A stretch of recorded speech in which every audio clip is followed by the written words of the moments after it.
Hello everyone, welcome to Sikar study point. दोस्तों, Uttarakhand GK की जो सीरीज चल रही है उसका ये नेक्स्ट पार्ट है। इससे पहले भी बहुत सारी वीडियोस अपलोड कर दी गई हैं।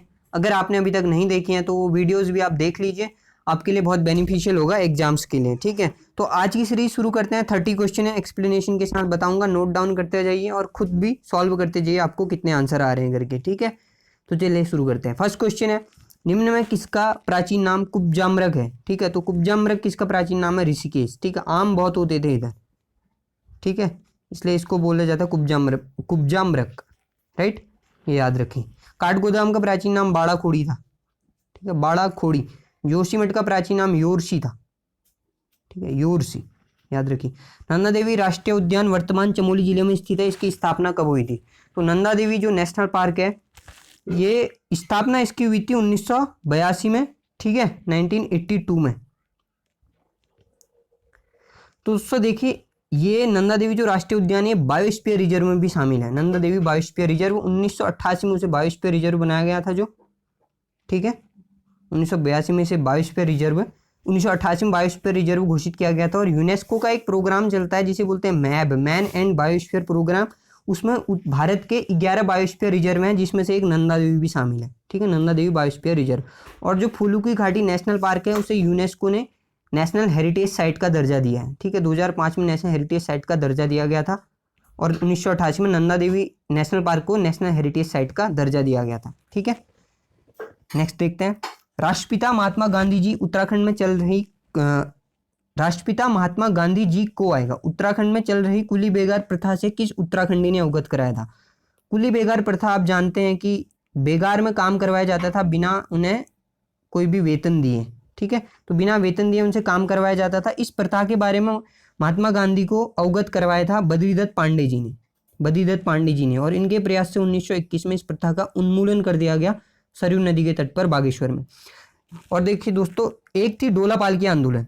ठीक है, डोला पालकी आंदोलन के बारे में महात्मा गांधी को अवगत जिन्होंने कराया था उनका नाम था रमेश चंद बहुखंडी। ठीक है, रमेश चंद बहुखंडी। और जयानंद भारती का डोला पालकी आंदोलन को समाप्त करने में, उसका उन्मूलन करवाने में महत्वपूर्ण योगदान था। ठीक है, गढ़वाल। नेक्स्ट देखते हैं। गढ़वाल का विनाशकारी भूकंप सन 1803 में आया था। उस समय टिहरी नरेश कौन था? तो सन 1803 में जो भूकंप आया था जिसमें कि टिहरी का जो राजमहल था वो भी टूट गया था। ठीक है, तो ये इस समय राजा थे प्रद्युम्न शाह। इसके जस्ट बाद आप जानते हैं 1804 में जब खुड़बुड़ा के युद्ध में हरा दिया गया था प्रद्युम्न शाह को, तो गुरखा शासन शुरू हो गया था। ठीक है, गुरखा शासन। और इसके बाद सुदर्शन शाह शासक बने थे जब 1815 में गोरखों को पराजित करके अंग्रेजों ने यहाँ पे अपना शासन स्थापित कर लिया था। और 1815 से 1859 तक इनका शासनकाल है। राइट, 1815 से 1859 तक इनका शासनकाल है। और मानशाह का 55वें राजा और मानशाह का शासनकाल था 1590 से 1611 तक। ठीक है, 1590 से 1611 तक मानशाह का शासनकाल है। इसके बाद शामशाह आए थे और फिर महिपति शाह। नेक्स्ट देखते हैं, इनमें से किसने बद्रीनाथ मंदिर का जीर्णोद्धार करवाया था? तो दौलत राव सिंधिया मराठा शासक थे। ठीक है, तो इन्होंने जीर्णोद्धार करवाया था बद्रीनाथ मंदिर का। ठीक है, और गंगोत्री मंदिर का निर्माण करवाया था अमर सिंह थापा ने। और पुनर्निर्माण जयपुर की महारानी ने करवाया था। ठीक है, उसका पुनर्निर्माण करवाया था जयपुर की महारानी ने। किसने लोकरत्न गुमानी पंत को उत्तराखंड का सबसे प्राचीन कवि माना? तो जॉर्ज ग्रियर्सन ने हिंदी भाषा की साहित्य पर की पुस्तक लिखी है और इन्हें हिंदी भाषा का अध्ययन किया था और अपना साहित्यिक प्रकाशन किया।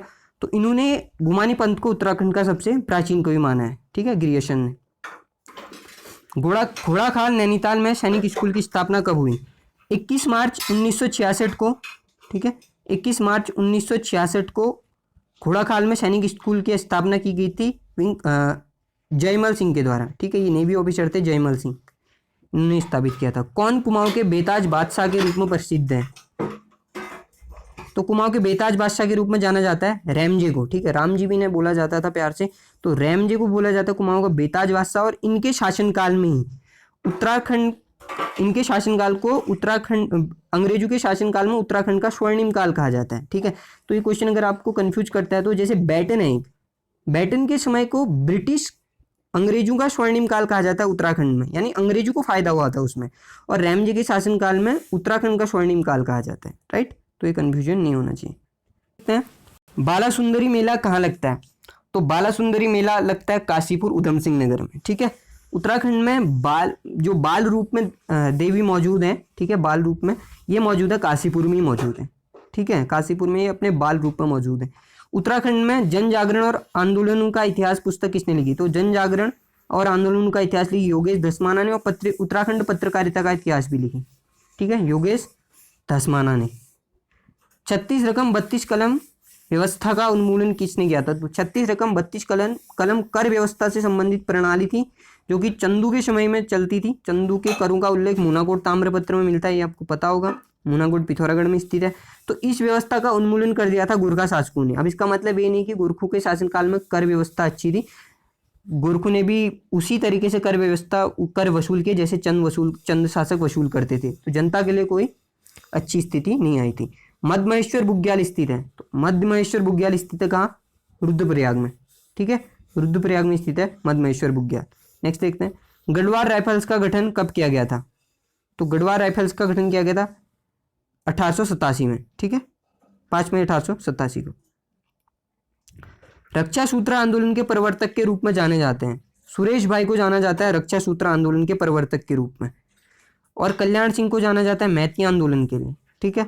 एक आंदोलन है बीज बचाओ आंदोलन, ठीक है, बीज बचाओ आंदोलन ये विजय जरधारी ने शुरू किया था। जो जीएम फसलें होती हैं, जेनेटिकली मॉडिफाइड क्रॉप्स, सीड्स बोलते हैं जिन्हें, आनुवंशिक रूप से परिवर्धित की जाती हैं, उनसे बचने के लिए, उसके प्रभाव से बचने के लिए जो इंडिजिनस सीड्स होते हैं उनके डेवलपमेंट को बढ़ावा देने के लिए विजय जरधारी ने शुरू किया था बीज बचाओ आंदोलन, ठीक है। नेक्स्ट देखते हैं उत्तराखंड में सर्वाधिक ऊंचाई पर स्थित मंदिर है। तो सर्वाधिक ऊंचाई पर स्थित मंदिर उत्तराखंड में तुंगनाथ है, 3680 मीटर की ऊंचाई पर स्थित है। सबसे ऊंचाई पर स्थित उत्तराखंड का मंदिर तुंगनाथ, राइट, याद रखिए। तिलाड़ी नरसंहार कांड कब घटित हुआ? तो तिलाड़ी नरसंहार जिसे उत्तराखंड का जलियांवाला भी बोला जाता है, 30 मई 1930 को घटित हुआ था टिहरी में, यमुना नदी के तट पर स्थित है। नरेंद्र शाह उस समय यहाँ के शासक थे। दीवान चक्रधर जुआल ने गोली चलाने का आदेश दिया था, इस वजह से चक्रधर जुआल को उत्तराखंड का जनरल डायर बोला जाता है। ये सब फैक्ट आपको याद होंगे पहले से ही। नेक्स्ट देखते हैं भारत रत्न से विभूषित उत्तराखंड राज्य के एकमात्र व्यक्ति कौन है? तो जिस समय उत्तराखंड अस्तित्व में भी नहीं आया था उस समय पंडित गोविंद बल्लभ पंत 1957 में 26 जनवरी को इनको भारत रत्न दिया गया था। तो ये अभी तक एकमात्र व्यक्ति हैं जिन्हें भारत रत्न मिला है। उसके बाद उत्तराखंड का कोई भी व्यक्ति अभी तक भारत रत्न से सम्मानित नहीं किया गया है। सॉरी, पौड़ी जिले का सृजन कब किया गया था? तो पौड़ी जिले का सृजन देखिए 1840 और 1839 में हमेशा द्वंद्व रहता है कि 1839 ठीक है या 40 ठीक है। तो आयोग ने जो उत्तर सही माना है 39 को माना है, 1839। अजय राउत में भी यही दिया गया है, तो मैं आपको ये सजेस्ट करूंगा कि 1839 ही याद रखिए, क्योंकि आयोग ने जब स्वयं इस आंसर को सही माना है तो हमें भी इसे सही मान लेना चाहिए। पौड़ी जिले का सृजन, सॉरी ये क्वेश्चन हो गया। नेक्स्ट देखते हैं बछेंद्री पाल एवरेस्ट पर्वत फतेह किया था। तो बछेंद्री पाल, ठीक है, मात्राएं शब्द आप देख लीजिए। बछेंद्री पाल ने एवरेस्ट फतेह किया था कब? 24 मई 1984 को, ठीक है, 24 मई 1984 को एवरेस्ट फतेह किया था इन्होंने। और पहली महिला जिन्हें 1975 में एवरेस्ट में चढ़ी थी वो थी जुंको तेबई, ठीक है, जापान की थी जुंको तेबई। नेक्स्ट देखते हैं कांग्रेस के कलकत्ता अधिवेशन 1886 में उत्तराखंड से इनमें से किसने भाग लिया था? तो 1886 का जो कोलकाता में सम्मेलन हुआ था कांग्रेस का, ठीक है, दादा भाई नौरोजी उसके अध्यक्ष थे। तो इस समय ज्वालादत्त जोशी ने कांग्रेस के अधिवेशन में भाग लिया था, ठीक है, ज्वालादत्त जोशी ने कांग्रेस के अधिवेशन में 1886 में भाग लिया था। नेक्स्ट बद्रीदत्त पांडे ने 1905 में लिया था, राइट। फिर देखते हैं नीलांबर पंत का संबंध किस क्षेत्र से है? तो नीलांबर पंत अंतरिक्ष वैज्ञानिक है, ठीक है, स्पेस साइंटिस्ट है नीलांबर पंत जी। बमनश्वाल सूर्य मंदिर उत्तराखंड में किस जिले में स्थित है? तो बमनश्वाल सूर्य मंदिर अल्मोड़ा में स्थित है, शुयाल नदी के तट पर। शुयाल का प्राचीन नाम सालमली है, सालमली, राइट, याद रखिए। और हिंडोला का सूर्य का जो मंदिर है ये टिहरी में स्थित है, ठीक है, टिहरी में। मढ़ का सूर्य मंदिर पिथौरागढ़ में स्थित है। कटारमल तो आपको पता ही है अल्मोड़ा में स्थित है, और ये उत्तराखंड शैली का मंदिर है, ठीक है, उत्तराखंड शैली का। एक क्वेश्चन आया था कि बूटधारी सूर्य की प्रतिमा कहाँ स्थित है? तो बूटधारी सूर्य की जो प्रतिमा है, मूर्ति है, वो भी कटारमल अल्मोड़ा में स्थित है। नेक्स्ट देखते हैं रम्माण लोक परंपरा वर्तमान चमोली जिले के किस गांव से संबंधित है? तो रम्माण उत्सव लगता है चमोली के सुलुड़ डुंगरा गांव में, ठीक है, सुलुड़ डुंगरा गांव में लगता है रम्माण उत्सव। यूनेस्को ने इसे इंटेंजिबल हेरिटेज साइट में शामिल किया है, ठीक है, विश्व अमूर्त धरोहर में इसे शामिल किया गया है रम्माण को। 2009 को ये शामिल किया गया था। प्रथम चंद राजा कौन था जिसने गढ़वाल पर आक्रमण किया था? तो अजयपाल के शासनकाल में जब अजयपाल ने ये सपना देखा ही था कि वो सभी गणों को विजित कर लेगा, तो उसका पहले आक्रमण, उसका जो पहला उसको अपने पहले आक्रमण में पराजित कर दिया था कीर्तिचंद ने। ठीक है, तो ये पहला शासक था चंद वंश का जिसने गढ़वाल वंश, पंवार वंश के शासक पे अटैक किया था, और उस समय अजयपाल वहां का शासक था। और लक्ष्मीचंद ने मानशाह पर 7 बार आक्रमण किया, ये भी याद रख लीजिए, राइट। और देवीचंद को चंद वंश का तुगलक बोला जाता है। जैसे श्याम शाह को पंवार वंश का तुगलक बोला जाता है, वैसे देवीचंद को चंद वंश का तुगलक बोला जाता है। पौड़ी जिले के चमेटा काल में बैरिस्टर मुकुंदी लाल की अध्यक्षता में कुली प्रथा के विरुद्ध विशाल जनसभा कब आयोजित की गई थी? 1 जनवरी 1921 को ये जनसभा आयोजित की गई थी बैरिस्टर मुकुंदी लाल की अध्यक्षता में। ठीक है। उत्तराखंड वानिकी प्रशिक्षण अकादमी कहाँ स्थित है? तो वानिकी प्रशिक्षण अकादमी हल्द्वानी में स्थित है। वानिकी प्रशिक्षण अकादमी हल्द्वानी में स्थित है। और इंदिरा गांधी वानिकी जो प्रशिक्षण अकादमी है वो कहाँ स्थित है? देहरादून में। और फॉरेस्ट्री रिसर्च इंस्टीट्यूट तो देहरादून में स्थित है, ये पता ही है। नेक्स्ट देखते हैं,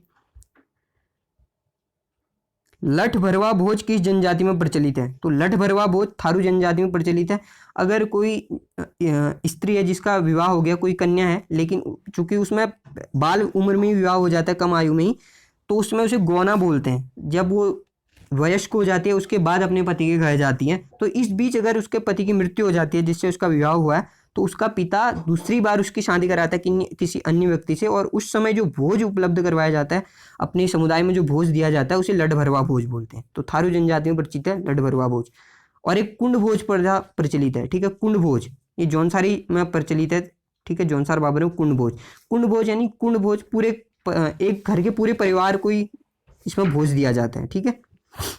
उत्तराखंड में ब्रिटिश शासन कब शुरू हुआ था? तो जब 1814-15 में गोरखों से साथ इनका आक्रमण शुरू हुआ, आमना सामना हुआ अंग्रेजों का, तो 1815 से उत्तराखंड में शासनकाल माना जाता है अंग्रेजों का। ठीक है, और 1947 तक जारी रहा था। शैलेश मटियानी पुस्तक संग्रहालय कहाँ स्थित है? तो शैलेश मटियानी जी का पुस्तक संग्रहालय स्थित है रामगढ़ में। रमेश चंद इनका नाम था, मूल नाम। शैलेश मटियानी नाम से रचनाएं करते थे रामगढ़ में। और यहीं पे महादेवी वर्मा का संग्रहालय भी स्थित है। ठीक है, और टैगोर का संग्रहालय भी स्थित है, रविन्द्रनाथ टैगोर का। रविन्द्रनाथ टैगोर की एक पुस्तक है विश्व परिचय, जो कि विज्ञान पर लिखी गई है, और इन्होंने लिखी है उत्तराखंड में। ठीक है, यहाँ अल्मोड़ा में लिखी है। नेक्स्ट एक क्वेश्चन है, गोविंद बल्लभ पंत संयुक्त प्रांत के मुख्यमंत्री कब बने थे? तो गोविंद बल्लभ पंत 1946 में संयुक्त प्रांत के मुख्यमंत्री बने थे। ठीक है, 1946 में। तो दोस्तों ये थे आज के क्वेश्चन। आपको ये वीडियो कैसी लगी कमेंट बॉक्स में बताइए। अगर वीडियो पसंद आती है तो चैनल को सब्सक्राइब जरूर कीजिए, और अपने दोस्तों के साथ भी ये वीडियोस शेयर कीजिए। तो मिलते हैं नेक्स्ट वीडियो में, तब तक के लिए गुड लक।